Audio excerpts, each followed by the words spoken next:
बिस्मिल्लाहिर्रहमानिर्रहीम। अस्सलामु अलैकुम वरहमतुल्लाहि वबरकातुहू। अल्लाहुम्मा सल्लि अला मुहम्मद व आलि मुहम्मद। रब्बि इश्रह ली सदरी व यस्सिर ली अमरी वहलुल उक़दतम मिन लिसानी यफ़क़हू क़ौली। आमीन। ख़वातीन व हज़रात, आप देख रहे हैं कुतुब ऑनलाइन और मैं हूँ बिलाल कुतुब। ज़िंदगी में अल्लाह ना करे कि कोई मसाइल पेश आएँ और ऐसे मसाइल पेश आएँ कि मशवरे लेने पड़े। अल्लाह ताला सब के लिए आसानी करे, लेकिन ऐसा होता है ज़िंदगी के अंदर के मसाइल ऐसे आते हैं जिनके ऊपर आपको दो तीन तरह से राय जो है वो लेनी होती है। एक कुछ मसाइल ऐसे होते हैं जो सिर्फ माशरती होते हैं और आप माशरे के मुताबिक, ख़ानदान के मुताबिक, रवायतों के मुताबिक उस पर फ़ैसला ले सकते हैं। कुछ चीज़ें ऐसी हैं जिनके अंदर आपको कतई तौर पर शरीयत के और सुन्नत के और कुरान के हुक्म के मुताबिक लेने हैं। मिसाल के तौर पर जो फ़राइज़ हैं, उन फ़राइज़ के अंदर अगर आपको किसी चीज़ का नहीं पता तो हतमी फ़ैसला जो है वो वही होगा जो कि किताब सुन्नत के अंदर मौजूद है। फिर एक तीसरी नस जो है वो निकलती है और इसके अंदर कॉम्प्लिकेशंस ये होती हैं कि कुछ मसाइल ऐसे आ जाते हैं जो कि शायद पहले एड्रेस नहीं हुए होते लेकिन नए दौर के तकाज़ों के मुताबिक आ जाते हैं और फिर उनके ऊपर राय जो है वो माशरती भी होती है और मजहबी भी होती है। मिसाल के तौर पे एक बहुत कुछ अरसा हुआ, बहुत अरसा तो नहीं हुआ, को एक कपल आया जिसमें कि एक जो उसमें से फ़र्द था वो अहले तशय्युअ था और एक फ़र्द जो था वो अहले सुन्नत था, बरेलवी था। तो उनमें से कोई झगड़ा हुआ, चार उनके माशाअल्लाह ताला बच्चे थे, तो उनका कोई झगड़ा वगड़ा हुआ तो शौहर ने जो है वो किसी तरीके से अपनी सास के साथ लड़ते हुए गुस्से में सास के ज़ोर लगाने पे कि दो मेरी बेटी को तलाक दो, अभी दो मेरी बेटी को तलाक, अभी दो मेरी, उसने कहा कि दी फिर तलाक। तो वो लोग आए, मैंने बहरहाल उस मामले में रिज़ॉल्व करने की बड़ी कोशिश की जो कि मैं नहीं कर सका, लेकिन बहरहाल अगर मैंने अपने दिमाग से और अपने कम इल्मी से जब सोचा तो मैंने कहा अगर इसको तलाक समझ भी लिया जाए तो फिर भी ये एक ही तलाक हुई और इसमें रजू की गुंजाइश जो है ये मौजूद है। लेकिन मैंने एहतियात के तौर पे उनको एक ऐसे जगह पे, ऐसे मदरसे में भेजा जहाँ पे कि बाकायदा फ़तवे की ट्रेनिंग होती है और वहाँ से फ़तवा देने वाले मुफ्ती साहिबान जो हैं वो पैदा होते हैं और उनको डिग्रियाँ दी जाती हैं। अब वहाँ से आने के बाद उस कपल ने ज़िंदगी भर मेरे को, इसको 7-8 साल हो गए, उन्होंने कभी मेरी शक्ल ही नहीं देखी, मेरी तरफ आई नहीं, ना मेरे फ़ोन का कभी जवाब दिया। वो नाराज़ हो गए मुझसे। उन्होंने कहा कि आपने हमें किस जगह भेजा? वहाँ पे मुफ्ती साहब ने कहा कि जनाब पहली बात तो ये कि हम इस निकाह को नकाई नहीं मानते। अब देखिए कि 4 बच्चे हैं, अब वो कहाँ जाएंगे? दूसरी बात ये कि तस्वीर तब होगा जब आप मेरी मसलक को इख्तियार कर लेंगे, तब होगी बात आपकी, तब तक तो नहीं होगी। अब ये इतना ज़्यादा घिनौना मसला हो गया, इतना ज़्यादा इसमें कॉम्प्लिकेशन आ गई कि उसमें से बाहर रहना ही मुनासिब था और जो वो पूरा का ख़ानदान था, मुझे आज भी नहीं पता कि उनके साथ जो है वो क्या बनी। हमारे यहाँ अदारे हैं, ऐसे लोग हैं और हम उन लोगों से जाके अपनी रहनुमाई के लिए फ़तवा मांगते हैं और वो फ़तवा देते हैं कहानी को सुन के। एक कई असूली तौर पे तो दोनों पार्टीज़ को सुनने के बग़ैर जो है वो फ़तवा देना नहीं चाहिए, लेकिन हर दफ़ा दोनों पार्टीज़ अवेलेबल नहीं होती, फिर एक पार्टी के बयान के ऊपर ही फ़तवा दे दिया जाता है ये समझ के कि ये बयान जो है ये इनका बयान हल्फ़ी है। बहरहाल इन तकाज़ों पे तकाज़े हैं क्या, फ़तवा है क्या, देना कैसे चाहिए, उसकी शरई हैसियत क्या, इन तमाम हदूद के ऊपर बात करते हैं। इंतहाई मोहतरम शफ़ात रसूल भाई अस्सलाम वालेकुम पीर साहब, खैरियत से आप? इंतहाई मोहतरम ज़ियाउल्लाह शाह बुखारी साहब अस्सलाम वालेकुम। इंतहाई मोहतरम मुफ्ती ग़ुलाम यासीन भाई अस्सलाम वालेकुम, खैरियत से आप? और कराची में हमारे साथ मुफ्ती मोहम्मद साकिब अमजदी हैं। अस्सलाम वालेकुम मुफ्ती साहब।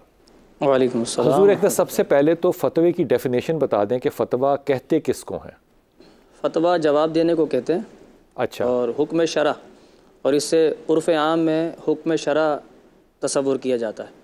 तो फिर ये फ़र्क क्यों होते हैं? अगर ये हुक्म शरीयत है तो इससे फ़र्क क्यों होता है? एक फ़तवा एक जगह से दूसरी जगह से ये फ़र्क क्यों होता है? क्या ये शरीयत के मुताबिक होता है या मसलक के मुताबिक होता है हुक्म जो है? देखिए ये तो बहुत नीचे उतर गए आप अभी। अच्छा। अगर आप ऊपर ही रहें तो उसमें इसको आसान हो जाएगा समझना। अच्छा। वो ये कि हुक्म शरा जो है वो सवाल के ऊपर उसका जो है ताल्लुक़ होता है। मिसाल के तौर पर सवाल किसी ने किया कि अलिफ ने बे को तलाक दी और इसका हुक्म अलग, अलिफ ने बे को तलाक देना चाहिए, इसका हुक्म अलग। अच्छा। अलिफ ने जो है बे को तलाक देने का इरादा किया, इसका हुक्म अलग। अब जाहिर है कि लोग करते क्या हैं, लोग भी चलाकियाँ करते हैं, एक से फतवा लेते हैं, फिर वो सवाल में कुछ थोड़ी बहुत रद्दोबदल करते हैं, चेंज करते हैं, कहीं और से जाके ले लेते हैं, बाज़ औक़ात वही सवाल। अच्छा, फिर आप आजकल जो मुफ्ती साहिबान हैं जो अब जो पढ़ के छोड़ दें, आज के जो मौजूदा हालात हैं इनको छोड़ दें, वो क्या हो रहा है। मैं तो ये सिर्फ ये समझ रहा, जो आपने फतवा फरमाया, आपने फरमाया कि फतवा जो है ये हुक्म शरई है, यही फरमाया ना।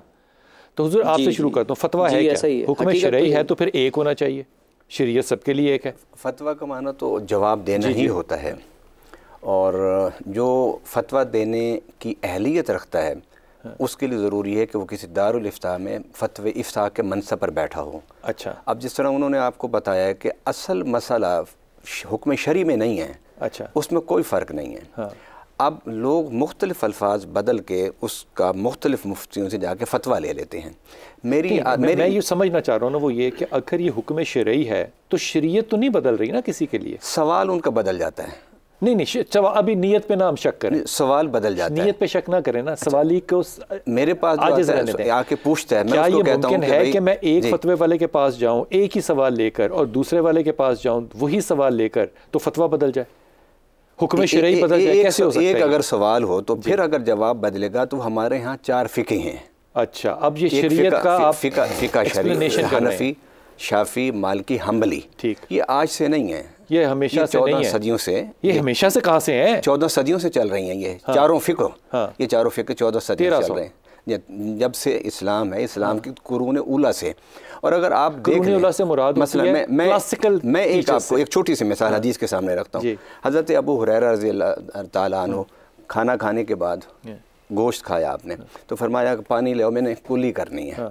तो हज़रत अब्दुल्लाह इब्न ज़ुबैर वहाँ बैठे थे, उन्होंने कहा कि आपने अभी तो वज़ू किया था, फिर क्यों आपने वज़ू करना है? कुली नहीं, वज़ू करना है मैंने। उनका कहा आपने अभी वज़ू किया तो फिर दोबारा। उन्होंने कहा जी मैंने गोश्त खाया। हज़ूर सल्लल्लाहु अलैहि वसल्लम फरमाया अल वज़ू मिम्मा मस्सत हुन्नार, कि जिस चीज़ को आग ने मस किया हो जब आप उसे इस्तेमाल करें तो उससे वज़ू करें। तो उन्होंने फिर आग नहीं तो गोश्त के अलावा सालन को भी मश्क करेगी, सब्जी को भी मश्क करेगी, पानी को भी, उसमें भी वो करते हैं। लेकिन हज़रत चाय पी के भी वज़ू करेंगे, फिर भी करें। लेकिन मैं अब आता हूँ ना उस तरफ, हज़रत अब्दुल्लाह, मैं उसी की वजाहत कर रहा। हज़रत अब्दुल्लाह इब्न ज़ुबैर रज़ियल्लाहु तआला अन्हु ने फरमाया कि चाचा अगर मैं आपको गर्म पानी ला के दूँ आपका वज़ू हो जाएगा? मतलब है कि वज़ू ना हो और गर्म पानी से वज़ू किया जाए तो वज़ू होगा नहीं होगा? तो चुप हो गए। तो उन्होंने ये फरमाया कि बेटा मैं तुम्हें हदीस पाक सुनाता हूँ, तुम हुज्जतें यानी दलील लाते हो, तो फिर तुम बताओ इस हदीस का क्या मकसद है। तो उन्होंने हज़रत अब्दुल्लाह इब्न ज़ुबैर ने फरमाया कि इस हदीस का मकसद ये है कि अगर आप कोई खाना खा लें, ऊँट का गोश्त खा लें जिससे वो दंदानों में फंस जाए, तो इस वज़ू का माना वज़ू लुग़वी है कि आप कुल्ली कर लें। ठीक, तो ये नहीं कि मतलब वज़ू इस्तिलाही इससे मुराद है। अब हज़रत अबू हुरैरा ने उससे एक मसले का इस्तिंबात किया, हज़रत अब्दुल्लाह इब्न ज़ुबैर ने उससे दूसरे मसले का इस्तिंबात किया। जब दोनों ने अपने दलाइल एक दूसरे के सामने रखी तो हज़रत अबू हुरैरा ने अपनी बात रखी या सुन्नत रखी? हदीस से इस्तिंबात किया ना। वज़ू का एक लफ्ज़ है, इस्तिंबात से मुराद होती है उससे डिटरमिन करना, उसमें से अब वज़ू है हज़रत अबू हुरैरा आपका अपना तज्ज़िया है, वज़ू का मतलब आपका अपना तज्ज़िया। हज़रत अबू हुरैरा उसका माना समझे कि अभी पूरा वज़ू करना है जिस तरह शरी वज़ू होता है। हज़रत अब्दुल्लाह इब्न ज़ुबैर ने फरमाया इससे शरी वज़ू नहीं, इससे लुग़वी माना है। जब एक्सप्लेनेशन दोनों तरफ से हदीस की आ गई, अबू हुरैरा ने एज इट इज लिया उसको, शाह जी, उन्होंने फिर वापस ले लिया अपनी बात को, उन्होंने एज इट इज लिया। हज़रत अब्दुल्ला ने इस्तिंबात किया, उन्होंने डिटरमिनेशन ली और इससे अपना कंक्लूजन, इसलिए कि गोश्त खाने से वज़ू टूटता नहीं ना। जो नाक़िस वज़ू अशिया हैं शरीयत में, कुरान में, हदीस में, उसमें ये नहीं है। इसको एक्सप्लेन कीजिएगा। हम कहते हैं फतवा जो है वो हुक्म शरई है, लेकिन हुक्म शरई है तो फिर बराबर होना चाहिए, फिर 4 उस्तादों में या 4 इमामों में या 4 मसालिक में क्यों तकसीम है? बिस्मिल्लाहिर्रहमानिर्रहीम। यकीनन फतवा की हम बात कर रहे हैं, ये इफ्ता के हम माना है वो मसदर है। इसका मतलब होता है, जैसे भी बयान कर रहे हैं मेरे रफ़क़ा हज़रत पीर साहब और हज़रत मुफ्ती साहब, वो बहुत सारे उलमा ने इसके मानी बयान किए हैं, इसकी तारीफ़ की है। और जो सबसे आसान है ना वो ये है बयान व हुक्मिल मसअला, जो सवाल किया जा रहा है ना दीन की किसी बात, किसी शरई हुक्म को पूछने के लिए, तो उसके जो शरई हुक्म है वो जब मुफ्ती बयान करता है, आलिम दीन बयान करता है, तो उसको कहते हैं कि उसने फतवा पूछा, उन्होंने फतवा दे दिया, मसला पूछा। यहीं पर रुकिएगा। ये जो शरीयत के तहत उसने बयान करना है, ये कुरान और सुन्नत के रोशनी में है या इसके अलावा भी है? हाँ, बड़ी खूबसूरत आपने बात की। बल्कि जब मुफ्ती की तारीफ़ है ना वो बड़ी खूबसूरत, आपने बाद में याद करवा दी आपने तारीफ़। मुफ्ती की जो फतवा देने वाला होता है मुफ्ती, इसमें फ़ाइल उसकी तारीफ़ ये की गई है कि हुवल मुबल्लिगु अनिल्लाहि अज़्ज़ा व जल्ला अहकामहु। अल्लाह का जो अहकाम है ना हलाल और हराम के मामलात के मामले में, उसमें जो अल्लाह की तरफ से अल्लाह की मखलूक के तक वो चीज़ पहुंचा रहा है उसको मुफ्ती कहते हैं। यानी ये अल्लाह की तालीमात जो कुरान पाक की शक्ल में है और नबी पाक सल्लल्लाहु अलैहि वसल्लम की हदीस मुबारका की शक्ल में, आपकी सुन्नत की शक्ल में, उसकी दावत व तबलीग का ये तरीका होता है असल में। हर आलिम जो है जी वो मुफ्ती होगा? हाँ, अब नहीं, उसके लिए शराइत है। हर आलिम मुफ्ती नहीं होता, इसके लिए वह फ़ौक़ कुल्लि ज़ी इल्मिन अलीम, इसमें मरातब हैं जो बहुत सही, जिसको हम हमारे ज़ुबान में कह सिक्का बंद किस्म के, मुस्तनद किस्म के आलिम होते हैं, जिनके पास उलूम तफसीर के जितने उलूम हैं, नासिख़ मनसूख़ है, असबाबुन नुज़ूल है, और हकीकत और मजाज के माने के अंदर फ़र्क, जैसे भी बयान कर रहे थे, इस्तिलाही और लुग़वी माने के अंदर फ़र्क, ये सारी चीज़ों का जो हमारे कुरान के उलूम से मुतल्लिक़ा वो चीज़ें उनके ज़हन में हो। अहकाम की जो आयात हैं उनको अगर वो ज़बानी नहीं याद रख सकता, लेकिन उसको मालूम हो कि फ़लाँ सूरत में फ़लाँ आयत फ़लाँ, तो ये उलूम कुरान है। हदीस पाक, उसकी असानीद और जो सही हदीस है, हसन हदीस है, ज़ईफ़ हदीस, उनकी पहचान उसके पास हो, और इसके बाद उसके पास अरबी ग्रामर का सही इल्म हो कि जिसकी बुनियाद पर वो सही तौर पे इबारत को पढ़ सकता हो, इस्तिफ़ादा कर सकता हो। और चौथी बात ये है कि उसके अंदर इस्तिंबात का मलका भी हो। जी, अब आ जाए, क्या आपने पूछा, इसका मतलब दुनियावी उलूम के अंदर डिडक्टिव विजडम हो। हाँ, वो एक इल्म को डिड्यूस कर सकता, उसको खोल सकता हो, जो नई चीज़ें आ रही हैं दुनिया के अंदर, वो पुरानी चीज़ों के साथ उनका इंतबाह कर सकता हो, जिसको हम क्यास कहते हैं, उनके साथ उनको जोड़ सकता हो, मिला सकता हो। जैसे अभी हीरून है एक नशा हमारे इस दौर में भी, और कई चीज़ें आ गई। नबी पाक सल्लल्लाहु अलैहि वसल्लम के मुबारक में तो ये चीज़ें नहीं थी, अब उस दौर में नशा था, अब मौजूदा जो आइस है, तो इन चीज़ों को उन चीज़ों के साथ मिलाने की सलाहियत रखता हो।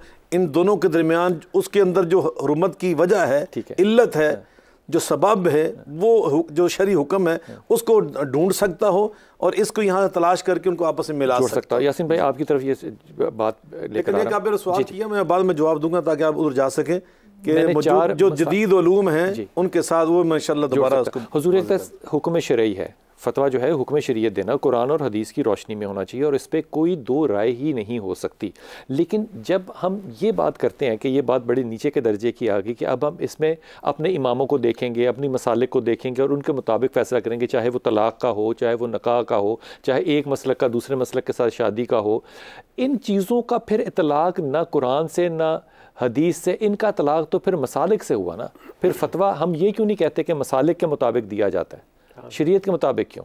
जी, बिस्मिल्लाहिर्रहमानिर्रहीम। सबसे पहले तो हमें ये हदीस पाक जो है वो याद रखनी चाहिए, मन युरिदिल्लाहु बिही खैरन युफ़क्किहु फ़िद्दीन। अल्लाह पाक जिसके साथ भलाई का इरादा फरमाता है उसे दीन की समझ बूझ अता फरमा देता है। तो ज़री सी बात है, जो फतवा देने वाले लोग हैं ये आम लोग नहीं हैं, ये बड़े ख़ास लोग हैं, बड़े ख़ास लोग हैं, और इनकी जो मनासिब हैं और इनकी जो जिम्मेदारी हैं वो दूसरों से हट कर ना करें। मैं कहता हूँ, क्योंकि आप डॉक्टर इसरार अहमद से फतवा नहीं ले सकते, जी, ठीक है ना, मौलाना मदूदी से फतवा नहीं ले सकते, लेकिन जो चेंज लेकर आए हैं एकेडमिकल या इंटेलेक्चुअल, वो ये दोनों हजरात लेकर आए हैं। आप इस बात को यूँ कहिए कि ये एक प्रोसेस में से गुजरा हुआ शख्स है जिसको कि हम मुफ्ती मानते हैं। जी, तो ऐसा ही है ना? जी बिल्कुल। मौलाना मुफ्ती साहब के भी फतवे मौजूद है, रसाइल और मसाइल के नाम से उनकी पूरी किताब मौजूद है। सर उसके अंदर पता है क्या है, लेकिन मुफ्ती नहीं है ना। नहीं वो तो इसमें हमें इस बात का ख्याल रखना चाहिए। गुजरे वो खुद भी कहते थे कि हम फतवे नहीं देते। सर डॉक्टर इसरार साहब भी यही कहते थे, मैं आलिम नहीं। डॉक्टर सर तो कहते थे कि मैं आलिम नहीं।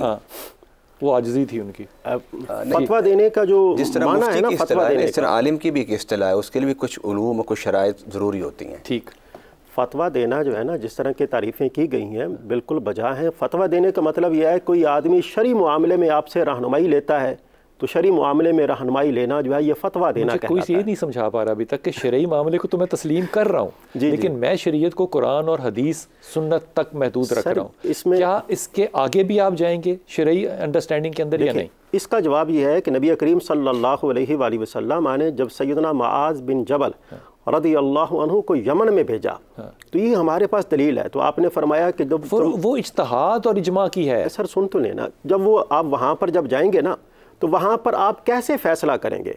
तो वो फरमाते हैं कि सबसे पहले मैं कुरान की रूह से फ़ैसला करूँगा। फिर फरमाया अगर कुरान से तुम्हें वो मसला ना मिले तो फिर तो फिर मैं अपनी आपकी हदीस मुबारक के ज़रिए रहनुमाई लेंगा। तो फिर मैं अगर मेरी हदीस मुबारक से भी अगर आपको रहनुमाई ना मिले तो उन्होंने फरमाया कि फिर मैं अपनी राय पर अमल करूँगा, अपने इज्तिहाद पर अमल करूँगा।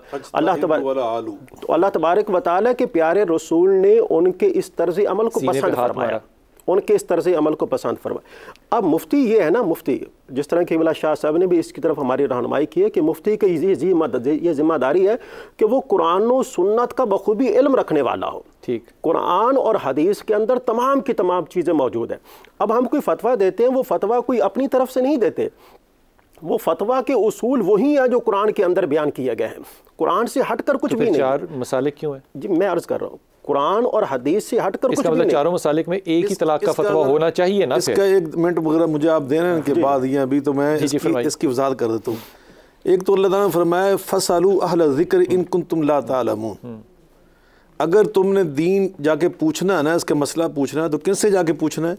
इल्म वालों से। नहीं, ये नहीं कहा अल्लाह ताला ने। अल इबरतु बिउमूमिल लफ्ज़ ला बख़ुसूस सबब सैयद का जो शाह नज़ूर में बयान नहीं कर रहा, इसके उमूम जो लफ्ज़ उससे वो अल्लाह ने फरमाया फसअलू अहल इल्म, ये नहीं फरमाया कि अहल इल्म से जाके पूछो, फरमाया फसअलू अहल ज़िक्र, जाके अहल ज़िक्र से पूछिए। अहल ज़िक्र कौन होते हैं? ये वो उलमा होते हैं कि जो इल्म के उसूल के बाद तरबियत के मराहिल से गुजरे होते हैं। शाह जी, तजर्बात और बसीरत फरासत है ना, अगर हमारे साथ कुछ ऐसे दोस्त और अहबाब बैठे होते हैं ना जो तसव्वुफ की दुनिया में ज़्यादा कदम रखते हैं, वो और इसके मानी लेते हैं। नहीं, इसका वो माना नहीं है। वो है कि बसीरत फरासत जब इल्म से मुशाहदात के बाद, तजर्बात के बाद, बड़े अहले इल्म के साथ बैठने के बाद, उनकी मजालिस के साथ हमनशीनी के बाद ये चीज़ें इंसान को हासिल होती है ना, तो फिर जाके बंदा वो इस काबिल होता है। चूँकि मुफ्ती के लिए जो आदाब है ना, उसके अंदर तकवा, परहेज़गारी, लिल्लाहियत, इखलास, मतानत, संजीदगी, ये सारी चीज़ें उसके, तो फिर बंदा अहल ज़िक्र होता है। तो उसके बाद जो भी आप बात फरमा रहे हैं ना कि चार मसालिक की, वो फतवा देता है किताब व सुन्नत के मुताबिक, चाहे वो हम्बली हो, चाहे वो मुफ्ती शाफ़ी हो, चाहे वो जाफरी हो, चाहे हम्बली हो, चाहे मालकी हो, चाहे सल्फी हो, चाहे मोहम्मदी हो, चाहे हदीस हो, चाहे सुन्नत, सब मैं बताता हूँ। वो सब वक्फे पे जाऊँगा ना, वक्फा हो गया बिल्कुल, वक्फे वापस आके आप इसे शुरू करूँगा, वक्फे पे जा रहा हूँ, वापस आ रहा हूँ और ये बात करते हैं तो फिर फ़र्क होता क्यों है? मैं मिसाल के तौर पे बात जो है ना इंतहाई अदबन छोड़ के जा रहा हूँ कि एक तलाक और तीन तलाकों का मसला, एक ही वक्त में तीन तलाकों का मसला, हर कोई इसको डिफरेंटली परसीव क्यों करता है? ये मैं बात बिल्कुल अलग कर रहा हूँ, क्योंकि इसके ऊपर जब आप जाएंगे तो इल्म की दुनिया में सैयद मोहम्मद कुतुब का बड़ा नाम है, लेकिन फतवा सैयद मोहम्मद कुतुब का हम बिल्कुल नहीं मानेंगे। वक्फा लेते हैं, वापस आते हैं। बिस्मिल्लाहिर्रहमानिर्रहीम। हज़रत, मैंने आपकी बात को काटा था, आप पहले फरमाइए। जी, मैं अर्ज़ कर रहा था कि इन तमाम मसालिक के मुफ्तियान किराम क्या फतावे उठाकर देखें, सब के दलाइल या कुरान पाक की आयात होंगी या नबी पाक सल्लल्लाहु अलैहि वसल्लम की अहादीस होंगी। ठीक, लेकिन फ़र्क कहाँ आएगा?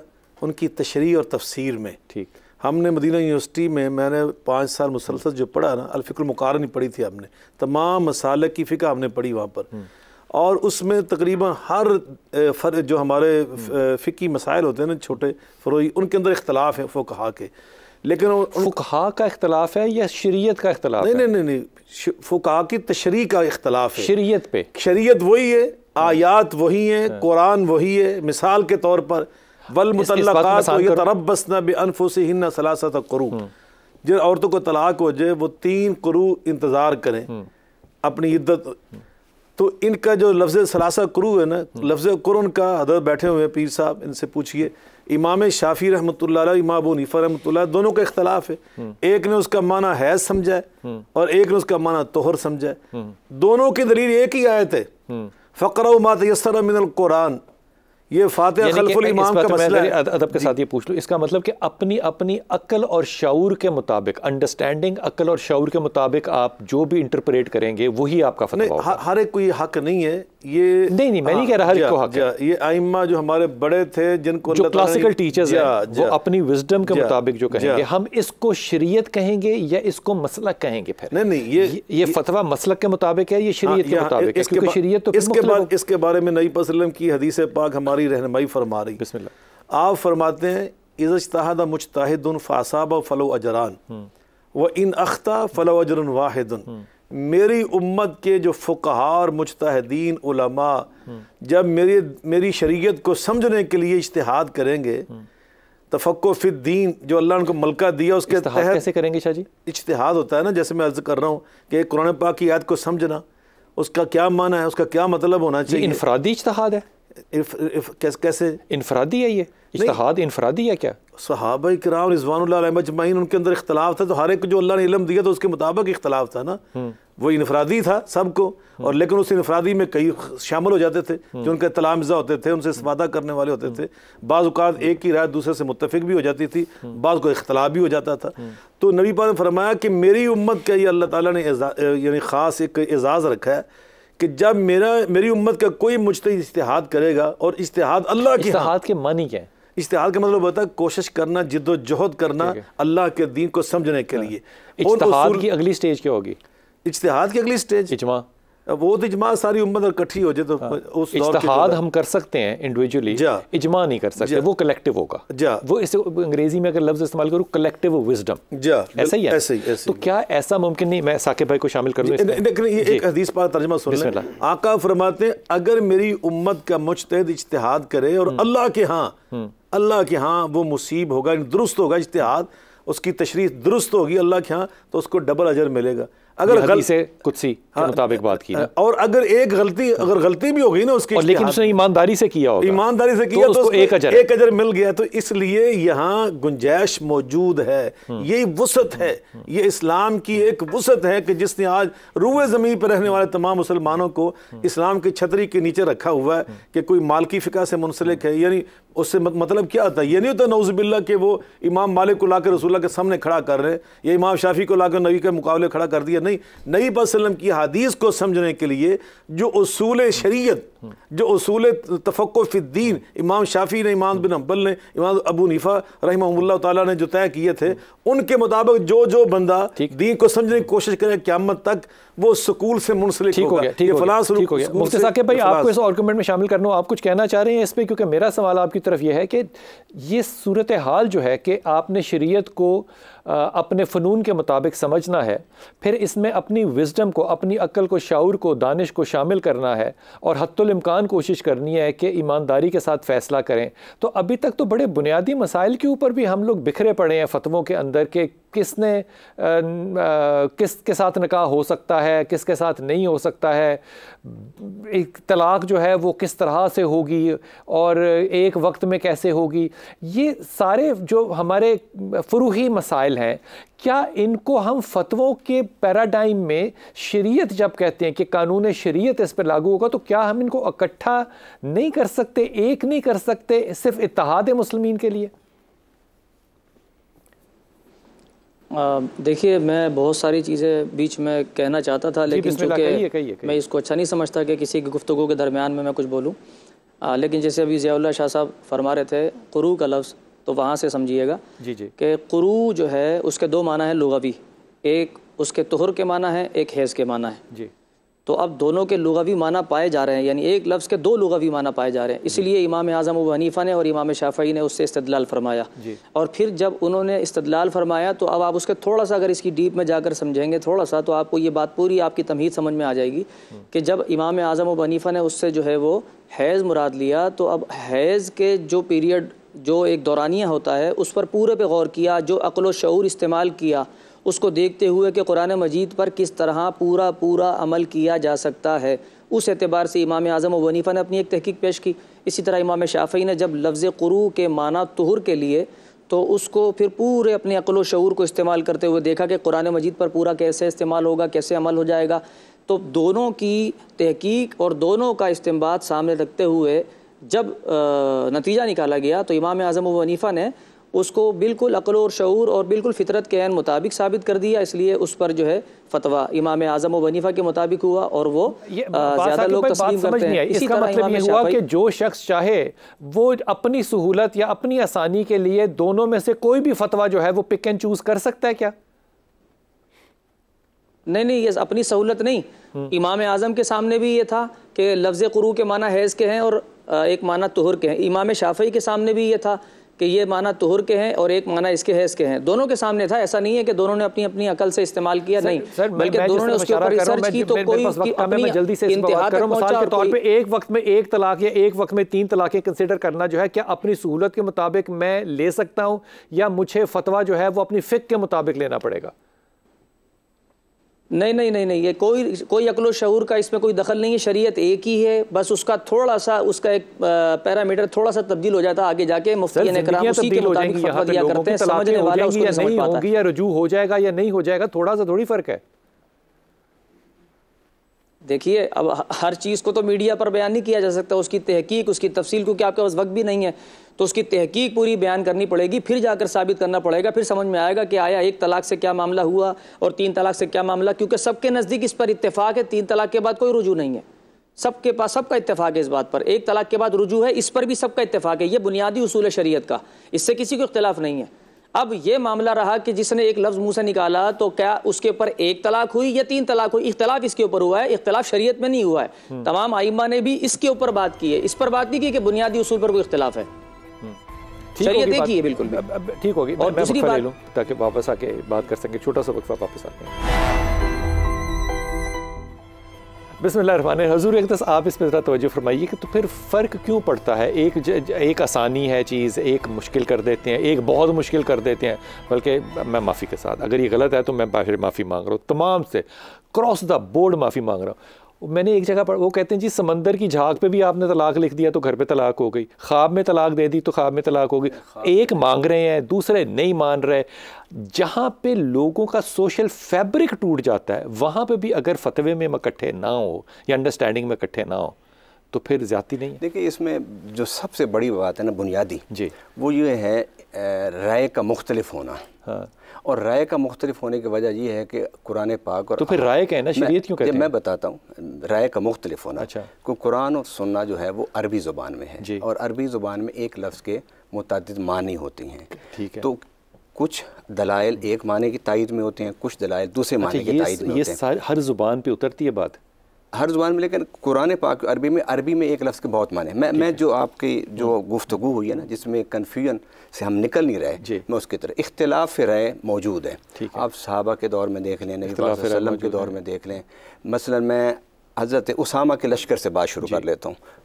जब हज़ूर सल्लम दुनिया से तशरीफ़ ले गए तो अब साहबा ने कहा कि इस वक्त इस लश्कर को रवाना ना करें, क्योंकि 2-3 मसाइल हज़रत उमर ख़त्ताब ने कहा, 2-3 मसाइल पैदा हुए हैं। अगर मदीना खाली हो गया तो दुश्मन को हमला करने का मौका मिल जाएगा। जवाब अबू बकर भी सुनाया ना, फिर हज़रत अबू सिद्दीक़ ने फरमाया कि नहीं, मैं तो इस लश्कर को रवाना करूँगा। अगला जुमला भी बताएं, अगला जुमला भी बताएं, जो मज़ेदार जुमला है वो बता नहीं रहे आप। नहीं, आपने कहा ये सारा मदीना जंगली जानवरों से भर जाए और वो मुझे चीड़ फाड़ दे, मैं फिर भी वही करूँगा जो सुन्नत रसूल है। ठीक है, मैं असल में ज़रा वक्त मुख्तसर में नतीजे पर पहुंचना चाहता हूं ना।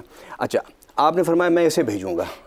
जब आपने ये फैसला फरमाया तो पहले इख्तिलाफ राय हुआ। अच्छा, फिर सैयदना उमर अबू बकर सिद्दीक़ रज़ी अल्लाह तआला अन्हु के सरबराह रियासत थे, आपने एक फ़ैसला फरमा दिया, सारे चुप हो गए।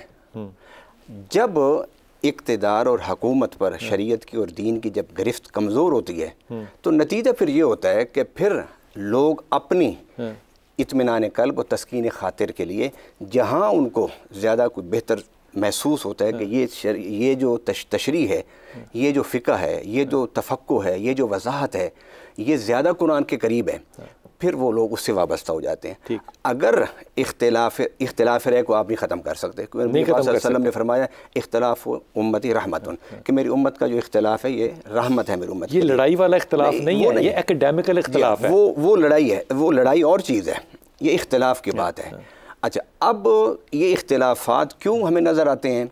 जिस तरह आपने कहा कि एक कहता है कि 3 तलाक है, एक कहता है कि 1 तलाक है, एक कहता है जी ये रजी है, दूसरा कहता है ये तलाक मुग़ल्ज़ा है।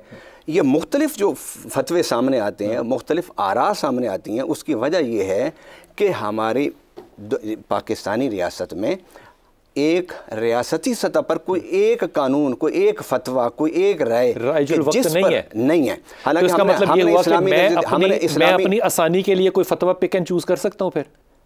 नहीं, देखिए, आप अपनी आसानी की या आप मुझे ये कहेंगे कि नहीं, तुम बरेलवी हो या तुम देवबंद हो तो तुम वही फतवा लो। यही कि जब अब हमारे यहाँ इस्लामी नज़रियाती कौंसल है, जी, अब इस्लामी नज़रियाती कौंसल अगर अपना फ़ाल किरदार अदा करे, अच्छा, वो सारी आपने उन पे डाल दी। नहीं, देखिए ना, वो एक मुंतखब उलमा का एक बोर्ड होता है। हाँ। वो इसी मकसद के लिए होता है ना। मुंतखब नहीं होते, रिकमेंडेड होते हैं। आप मुंतखब तो नहीं होते ना, किसने मुंतखब किया है? रिकमेंडेड होते हैं। चलिए आप उसको इंतखाब, वो सियासी इंतखाब मैंने नहीं कहा। अच्छा। मतलब ये मुंतखब मैंने चुने हुए होते हैं लोग, उसमें से होते हैं। अब ये इस्लामी एनर्जी कौंसिल की जिम्मेदारी है कि वो इन मसाइल को हल करके रियासत को दे, और रियासत फिर उन कवानीन को जब नाफिज करेगी तो ये इख्तिलाफ राय जो है ये हमारी किताबों का हिस्सा बन जाएगा, ये हमारी रिसर्च का हिस्सा होगा। लेकिन पब्लिक में फिर कोई इख्तिलाफ नहीं होगा। पब्लिक में मुख्तलिफ मसालिक, मुख्तलिफ फ़िक़हें, मुख्तलिफ ये जो हैं फतवे, उसकी वजह ये है कि कुछ इस तरफ जा रहा है, कुछ इस तरफ जा रहा है, कुछ तरफ जा रहा है। इसलिए कि रियासती सतह पर, और आप किसी के भी खिलाफ नहीं जा सकते। रियासती सतह पर आप एक, इसका मतलब रियासत को एक बड़े मुफ्ती का किरदार अदा करना पड़ता है ताकि ये छोटे वाले थोड़े से देखना। मेरी इख्तिलाफ है, असम्बली में रोज़ इख्तिलाफ होता है, लेकिन फैसला इत्तेफाक राय से हो जाता है। जो इख्तिलाफात होते हैं वो भी रिकॉर्ड का हिस्सा होते हैं। इसका मतलब ये डेमोक्रेसी पे चलेगा? नहीं, डेमोक्रेसी नहीं, मतलब एक अगर शरीयत में जिस तरह मुख्तलिफ मिसालें, एक मिसाल नहीं बेशुमार मिसालें हैं। सहाबा कराम में इख्तिलाफ हुआ, नबी पाक सल्लल्लाहु अलैहि वसल्लम ने पूछा कि ये बदर के कैदियों के बारे में क्या करना है। सैयदना सिद्दीक़ रज़ियल्लाहु अन्हु ने फरमाया कि हमारे इख्तिलाफ कहाँ पर है, ये इख्तिलाफ है। मैं ये बता रहा हूँ, उन्होंने अपनी राय दी, यहाँ उन्होंने अपनी राय दी, अल्लाह को एक राय पसंद आई। अच्छा, इख्तिलाफ कहाँ हुआ? या हज़रत उम्मे सलमा ने जैसे कहा कि यार सल्लल्लाहु अलैहि वसल्लम आप अपना इहराम खोल दीजिए, बाकी लोग नहीं। हज़रत उमर फारूक की राय और थी, दो राय थी, लेकिन जब रसूलुल्लाह सल्लल्लाहु अलैहि वसल्लम ने एक फैसला फरमा दिया, इख्तिलाफ तो ना कहें, नहीं इख्तिलाफ था ना। दोनों की राय में इख्तिलाफ था या नहीं था? अच्छा। अबू बकर सिद्दीक फरमाते मुख्तलिफ राय थी, मुख्तलिफ राय थी। वो फरमाते थे कि ये सारे अपने हैं, हजूर इनको माफ़ फरमा दें। हज़रत उमर फारूक ने फरमाया कि इन्होंने हमें बड़ी अजियत दी है, बड़ी तकलीफ़ दी है, जो जिसका रिश्तेदार है उसके हवाले करें, वो उसको कत्ल कर दे। ये जंगी कैदी हैं, आम कैदी नहीं है। अब ये दोनों आरा सामने आई और एक दूसरे से फैसला अल्लाह ने कर दिया। नबी पाक सल्लल्लाहु अलैहि वसल्लम ने, अल्लाह ने फैसला फरमाया। अब ये जो इख्तिलाफ था हज़रत अबू बकर सिद्दीक़ उमर फारूक का, ये हमारी तारीख़ का हिस्सा तो है, हमारी तहकीक का हिस्सा तो है, लेकिन रियासत में वहाँ पर रसूल ने फैसला फरमा दिया। बड़ा एतराज़ हो रहा है यहाँ पे। जी, हमें दो चीज़ों में फ़र्क करना चाहिए। एक होता है रियासत की सतह पर मामलात, जिसकी भी हम मिसालें दे रहे हैं, और जो आपने बाशु की तलाक और निकाह की, ये रियासती मामलात नहीं है, ये शख्सी मसाइल है। एब्सोल्युटली। और शख्सी मसाइल के अंदर आज़ादी दी जाती है, और नबी करीम अलैहिस्सलातु वस्सलाम जी आपको अल्लाह में आज़ादी दी जाती है। नबी पाक अलैहिस्सलातु वस्सलाम मसालिक तो बनेंगे। नबी करीम अलैहिस्सलातु वस्सलाम के अहद मुबारक में इतराज़ भी खत्म हो गया। नबी पाक सल्लम के अहद मुबारक में, खुलाफाए राशिदीन के अहद मुबारक में ये चीज़ें हुई हैं। नबी पाक सल्लम ने तो जो यहूद थे वहाँ पर आपकी रियासत में, जो गैर मुस्लिम क्रिश्चियन थे, आपने उनको लिख कर दिया हुआ है कि जो आपके शख्सी मसाइल होंगे वो आपके दीन और आपके शरीयत के मुताबिक होंगे। इसी तरह हमारे पाकिस्तान के आइन के अंदर भी ये चीज़ मौजूद है। और इस्लामी नजरियाती कौंसिल के अंदर जो उसका मनसब है ना, वो ये नहीं है कि आप शख्सी मसाइल के अंदर इस तरह आप घुसते फिरे, नहीं। वो रियासती सतह पर जो बड़े मसाइल आते हैं उनके लिए वो रहनुमाई करती है, यानी कि वो बड़े फैसले करेंगे, छोटे-छोटे आप खुद ही करें। तयशुदा है कि पाकिस्तान में अहले देवबंद भी मौजूद है, अहले सुन्नत, बरेलवी अहले सुन्नत मौजूद है, अहले हदीस मौजूद है, अहले तशय्युअ मौजूद हैं। वो सब अपनी अपनी जो फ़िक़्ह है उसके मुताबिक अपने निकाह और तलाक के मसाइल करेंगे। एक सेकंड, क्या मैं अपनी फ़िक़्ह को अपनी सहूलत के लिए उस वक्त बदल दूं अगर मेरे हक़ में किसी और मसलक का फतवा आ रहा है? हाँ, ये इसमें भी उलमा का इख्तलाफ ज़रूर है कि ऐसा हो सकता है या नहीं हो सकता, लेकिन इसमें मैं एक बहुत बड़ा नाम ले रहा हूँ। हज़रत पीर सैयद पीर करम शाह साहब अल-अज़हरी रहमतुल्लाह अलैह, एक बड़ा नाम है, ज़ियाउल कुरान और नबी पाक सल्लम की हदीस सीरत मुबारक पर ज़ियाउन नबी सल्लल्लाहु अलैहि वसल्लम, उन्हें किताबें लिखी हैं बहुत शानदार। अज़हर शरीफ के पढ़े हुए थे, वहाँ से वो तालीम याफ्ता थे। बेरा शरीफ के बड़ी इदारे जो जामिया अज़हर शरीफ का बड़ा मज़ा आया, यकीनन तो हमारा अच्छी बात की। तो आप वहाँ के फाजिल थे, उन्होंने इस मामले में, हालांकि वह अहले सुन्नत के बड़ा नाम एक, लेकिन उन्होंने तलाक के मामले में उनका एक फतवा मौजूद है। तो इसलिए आसानियाँ पैदा करनी चाहिए उम्मत के लिए। यस्सरू वला तुअस्सिरू, बश्शिरू वला तुनफ़िरू। नबी पाक फरमाया कि दीन के मामलात में आसानियाँ पैदा करो। ठीक हो गई, इसलिए आसानी पैदा करनी चाहिए। साकिब भाई, आखिरी लम्हात है मेरे साथ, मुझे सिर्फ ये फरमा दीजिएगा कि अगर मैंने फतवा लेना हो तो मुझे मुजद्दद के पास जाना चाहिए या मुफ्ती के पास जाना चाहिए? मुज्तहिद के पास जाना चाहिए या मुफ्ती के पास जाना चाहिए? तो मुफ्ती हैं। देखिए, वो जिस मुज्तहिद की तरफ आपका इशारा है वो आजकल इस ज़माने में तो पाए नहीं जाते। अच्छा, नहीं पाए जाते। ज़ाहिर है कि इस ज़माने में सिर्फ मुफ्ती हैं, और मुफ्ती जो है वो नाकिल कहलाता है, वो पिछले उलूम को नकल करता है, वो अपनी तरफ से कोई राय नहीं दे सकता। इस ज़माने में इस बात पर सबका इत्तेफाक है। और जिस तरह ज़ियाउल्लाह शाह साहब ने फरमाया कि जो है वो जी वो हर मकतब फ़िक्र का जो शख्स है वो अपने आलिम और मुफ्ती के पास जाए, तो इससे फसाद ख़त्म हो जाएगा, इससे जो है वो अमन कायम हो जाएगा। सब अपने अपने लोगों के पास जाया करें। अब होता ये कि हनफी चले जाते हैं अहले हदीस के पास, हमारे यहाँ तो तलाक हो गई है। इख्तिलाफ तो इस जुमले में ही है ना, इत्तेहाद तो नहीं है इस जुमले में। नहीं, ऐसे कैसे इख्तिलाफ है? जब पाए जाते हैं, आप तो हकीकत की नफ़ी कर रहे हैं। जब एक पाई जाती है तो उसके मुताबिक हो जाए। ठीक है, उसके मुताबिक हो जाए, ठीक होगी। मुझे ये बताएं, बीवी हनफिया हो, खामद उसके अहले हदीस हो, तो फिर वो अपने कौन से हैं उसके अपने, किसके पास जाएंगे हो? तो इसलिए ये नहीं है, हमें शादी करनी चाहिए अपने अपने मसले। साकिब भाई आप क्या कह रहे हैं? मैं ये कह रहा हूँ कि जैसे कि शाह साहब कह रहे हैं, मसला ये है कि अहले हदीस को चाहिए वो अहले हदीस में शादी करे, ये फिरका खत्म हो जाएगा, फितना खत्म हो जाएगा। बिल्कुल, ओ शाबाश है। हाँ, लेकिन अगर आपने इन जरूरत क्या है हनफियों में शादी करने की, तो फिर तो यही हल है जो उसका हल ये नहीं है। उसका हल यही है कि अल्लाह के बंदों के लिए और उम्मत मुसलमान पे हमें तरस खाना चाहिए, आसानियाँ पैदा करनी चाहिए। इसमें कोई दूसरी राय नहीं, किताब और सुन्नत के मुताबिक जो फतवा हमें महसूस हो और हम समझें कि ये इसमें आसानी भी है, उस पर अमल हो सकता है। सर बड़ी मेहरबानी। शाह साहब का मतलब ये है कि लोग आके अहले हदीसों से फतवा लें, क्योंकि उसमें ज़्यादा आसानियाँ मौजूद हैं। हम तो कोई फीस नहीं लेते, हम इसलिए किसी को दावत नहीं दे रहे, फीस नहीं लेते। ये इख्तलाफी बातें जो है ना, इनको आपने सेहतमंद तरीके से लेना है, पॉजिटिव लेना है, इनको आपने नेगेटिव नहीं लेना। लेकिन मेरी बात में, मेरी नालायक जहन के अंदर जो बात अभी तक नहीं आ सकी ना, वो ये कि हम यहाँ पे जब फतवा देने आते हैं तो हम कहते हैं कि एक मसलक जो है वो एक ही मसलक में अपने मामलात को और बयानात को लेके जाए, जबकि अल्लाह की तरफ आप देखें और शरीयत की तरफ देखें तो अल्लाह कहते हैं कि अहले किताब से भी आप निकाह कर सकते हैं। कहाँ ये कि मैं अहले किताब से, मैं मुशरिक की बात नहीं कर रहा, अहले किताब से निकाह कर सकते हैं। कहाँ ये हमारे फतवे कि हम एक मसलक को दूसरे मसलक के साथ निकाह करने से रोक रहे हैं? सोचिए।